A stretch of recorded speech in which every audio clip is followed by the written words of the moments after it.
अस्सलाम वालेकुम। आज अप्रैल की 17, 2021 रिफॉर्मर आपकी खिदमत में हाजिर। आज हम बात करेंगे कि वे ऑफ टॉकिंग पे गुफ्तगू करने का तरीका या गुफ्तगू से कैसे इंसान की शख्सियत अयां होती है। मिसाल ऐसी है कि जैसे एक बर्तन पड़ा हुआ है, आप उसका जब तक ढक्कन ना उठाएं आपको नहीं पता चलता कि व्हाट इज देयर इन। जो ही आपने ढक्कन उठाया, नहायत बदबूदार एक झोंका आपके पास से गुजर गया, तो आपने फौरन उसको ढांप दिया और बर्तन को वॉशिंग रूम में रख दिया या फेंक दिया। लेकिन अगर आप उसका ढक्कन उठाते हैं तो उसमें से भीनी भीनी सी खुशबू आती है, बेहतरीन हलवे की, देसी घी की या ताज़ा सालन की। तो आप उसको एहतियात से फिर बंद कर देंगे। इसी तरह इंसान जब तक खामोश रहे उसकी शख्सियत का अंदाज़ा नहीं होता। पहला होता है इम्प्रेशन आपके लिबास का, शख्सियत का। तो लिबास तो देखिए, एक जो डॉन है, बहुत बुरा कातल वगैरह है, या एक नहायत बदकिरदार औरत, बेहतरीन लिबास पैसे हो तो खरीद सकती है या खरीद सकता है। तो अगर मैं इधर बैठा हूँ, मैंने 2 लाख का सूट पहना हुआ है, रेबन की ऐनक लगाई हुई है, हाथ में मेरे राडों की महंगी तरीन घड़ी और टाई वगैरह लगाई हुई, मुंह पे मैंने फेशियल करवाया हुआ है 20,000 का। तो जब आप मुझे देखेंगे तो आपको अंदाज़ा होगा ये शख्स को खाते पीते गिराने का है, ये गरीब नहीं है। क्योंकि गरीब इस तरह की मेंटेनेंस अपनी नहीं करवा सकता या इस तरह का लिबास नहीं इस्तेमाल कर सकता। So this is the first impression जो आपके लिबास ने आपके वो शख्स जो है उसने दूसरे पे छोड़ा। अब असल बात क्या है कि जब आप मुंह खोलेंगे तो असल हकीकत पता चलेगा कि इस बर्तन के अंदर क्या है। आपकी शख्सियत खुल के नुमाया हो जाएगी। मैं आपको एक मिसाल देता हूँ कि एक बाज़ार है, अगर वहाँ पे कोई शख्स या कोई औरत सौदा सर्व लेते हुए बेख्याली में खड़ी है, उसका ध्यान आपकी तरफ नहीं, आप जा रहे हैं, तो आप उसे कहेंगे भाईजान ज़रा रास्ता दे, मैंने गुजरना है, मेरी बहन रास्ता छोड़ के खड़ी हो। या जी आप कहेंगे ज़रा रास्ता दीजिए, लोगों ने भी गुजरना होता है, मेरी बहन जी आपका घर नहीं, शेर नहीं है, या आप इस तरह खड़ी है, ये गली है, रास्ता छोड़ के खड़ी हो। या ओ परम मारो रास्ता तेरे प्यो का गली मार के खड़ोते हैं, लोगों में आना जाना होता है। या परे हटो बुढ़िया, शर्म नहीं आती इस तरह तुमने रास्ता तुम्हारा ब्लॉक किया। तो ये तीनों स्टाइल में आपने रास्ता मांगा है, लेकिन बोलने के अंदाज से आपकी शख्सियत बगैर देखी उस शख्स पे यहाँ होगी या जो आसपास सुनने वाले हैं। जब आपने कहा मेरी बहन या मेरे भाई रास्ता दे, तो सुनने वालों पे ये असर हुआ कि ये शख्स बहुत नया शरीफ आदमी है कोई। जब आपने थोड़ा सख्ती से कहा रास्ता छोड़ो, तो लगा ये कोई डॉन टाइप का बंदा है। तो जब आपने बिल्कुल बेहोश की वो रास्ता तेरे प्यो दा मार के होता परामर, तो समझ आ ये नहायत बदतमीज आदमी। इससे कपड़ों का कोई तलक नहीं, ये आपकी शख्सियत है, ये आपके अंदर से जो आप हैं वो बाहर निकल रहा है। तो इसी तरह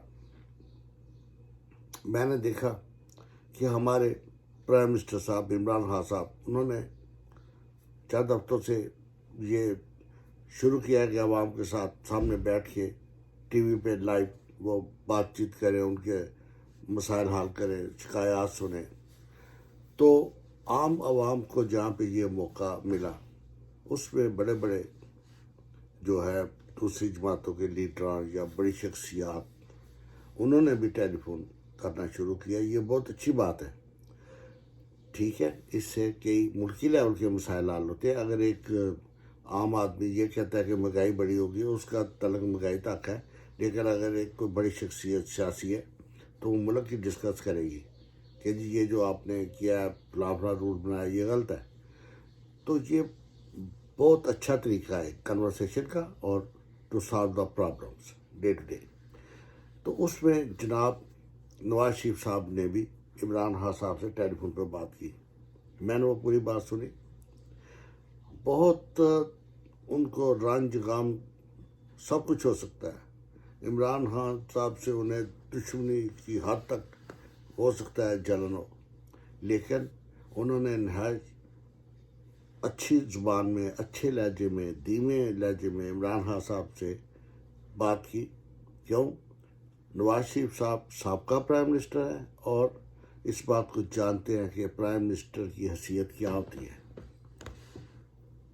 تو بات کرنے سے پہلے انہیں پتہ تھا کہ جس سے میں بات کر رہا ہوں وہ پریزنٹ پرائم منسٹر ہے, اس سے کیسے بات چیت کرنی ہے. انہوں نے عوام کے مسائل بیان کیے اور ٹیلی فون بند کر دیا. عمران خان صاحب نے نہایت تحمل سے ان کی بات سنی اور اچھے الفاظ میں جواب دیا. تو اس سے یہ لگتا تھا کہ نواز شریف صاحب ایک خاندانی لوگ ہیں, ایک شریف آدمی ہے, ان کا بیک گراؤنڈ اچھا ہے, ان کے والدین نے ان کی تربیت بڑے اچھے انداز سے کی ہے. ان کو پتہ ہے کہ اگلے شخص کی حیثیت کے مطابق اس سے کیسے بات کی جاتی ہے. جیسے کہ آپ جج کو میلاٹ کہیں گے یا ہز ہائنس سر, ریسپیکٹڈ سر, مائی گریشیس باس, یہ تمام چیزیں ایڈریس کرنے کے لیے. لیکن آپ جو خاک روب آپ کی گلی میں صفائی کر رہا ہے اسے آپ نہیں کہیں گے میلاٹ سر. ٹھیک ہے, اسے گفتگو کا طریقہ اور ہے. اسے کہیں گے میرے بھائی کیا حال ہے, ٹھیک ہو, کیسی گزر رہی ہے. تو یہ بات ہے سٹائل, اس کی تربیت کا, شخصیت کا.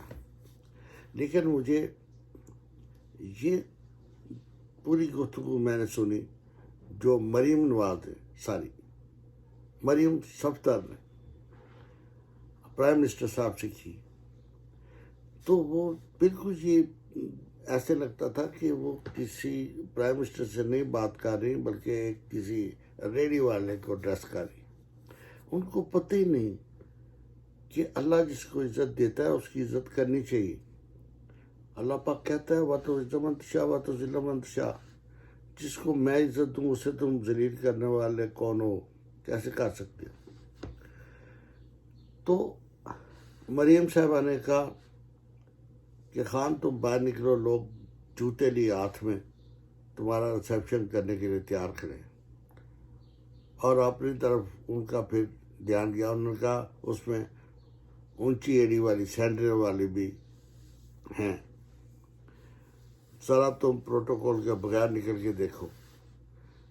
تو میرا خیال ہے پہلے تو یہ بات ہے کہ اس طرح کی گفتگو پریزنٹ جو ایک پرائم منسٹر ہے ملک کا, وہ ملک کی شان ہوتا ہے. واٹس ایور کہ اس کا کس جماعت سے تعلق ہے, وہ نون سے ہے, قاف سے ہے, تحریک استقلال, اس کا میٹر نہیں. میٹر یہ ہے کہ وہ ہیڈ آف دا گورنمنٹ ہے, وہ سمبل ہے پاکستان کا. تو اس کی اتنی بےعزتی, اس طرح سٹائل میں گفتگو کرنا یہ کسی صورت میں مناسب نہیں لگتا. تو اس سے آپ نے اپنی شخصیت کو ڈیمیج کیا.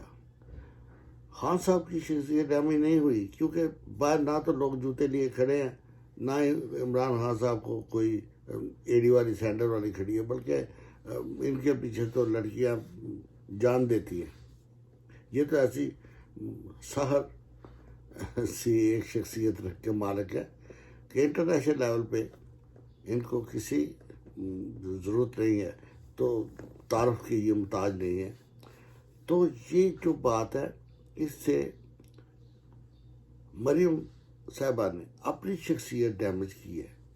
उनको ऐसी ज़बान नहीं इस्तेमाल करनी चाहिए। इससे लगता है कि उनकी तरबियत में कहीं कोई ख़राबी है, कि उनको पता ही नहीं कि एहतरामन भी किसी लेवल पे किस तरह बात की जाती है। अपने से बड़े को अगर कोई बात बुरी भी लगे तो उसको कैसे एक्सप्लेन किया जाता है। शी डोंट नो कि किस तरह गिला लामा जो होता है वो किया जाता है। तो मैं समझता हूँ कि खान साहब ने बड़े तमल से बात सुनी, ये उनका बड़ापन है। और उसका फिर जो जवाब भी दिया, उसका जवाब तो शायद बहुत ही मुनासिब था उनका जवाब। तो आइंदा के लिए मेरा ख्याल है खान साहब को ये जो है गुफ्तगू का तरीका आवाम से ये जारी रखना चाहिए। ऐसे लोगों की काल से दिल बर्दाश्त नहीं होना चाहिए, क्योंकि पाकिस्तानी लोग जो है जब आप उनसे बात करते हैं तो उनके हौसले बुलंद होते हैं। जब आप कहते हैं कि डरना नहीं, तो यकीन मानिए गली गली में ये आपका नारा जो है ना, घबराना नहीं, तो ये एक स्लोगन बन गया है। ठीक है, तो ये जो स्लोगन है एक प्राइम मिनिस्टर का, घबराना नहीं, तो ये डरना नहीं, कौम का एक जब जज्बा बन के उभरेगा तो इंशाल्लाह पाकिस्तान तरक्की कर रहा है, पाकिस्तान तरक्की करेगा। हम और आपको चाहिए अपने बच्चों की तरबियत इस तरह करें कि उसको हर छोटे बड़े से बात करने का सलीका हो, वो बदतमीज़ ना हो। जब वो बात करे तो उस बात सुनने वाला उसकी बात सुन के खुश हो, दिल बर्दाश्त ना हो। उसे अगर कोई गिला लामा करना तो इस तरीके से करे कि बेहतरीन अल्फाज चुन के इस्तेमाल करे, ना कि वो नश्तर की तरह अगले को ज़ख्मी कर दे। तो आज के लिए इतना काफ़ी है मेरा ख्याल है। हम और आप मिलके अपने आइंदा बच्चों को, नस्लों को कोशिश करेंगे कि वो बाखिलाक तरीके से ज़िंदगी गुजारें। अपना ख्याल रखें, अपने गिरदनवा का ख्याल रखें। अगर आपको मेरी बातें पसंद है तो शेयर कीजिए, डिस्कस कीजिए, लाइक कीजिए। ये मेरे लिए एक हौसला अफजाई होगी। फिर मुलाकात होगी इंशाल्लाह। आप अपना ध्यान रखें। अल्लाह पाक हम सब की, अब हम सब पे रहमत और नाज़िल करे अपनी जो है बरक़ात। फिर मुलाकात होगी। पाकिस्तान जिंदाबाद, पाकिस्तान पाइंदाबाद।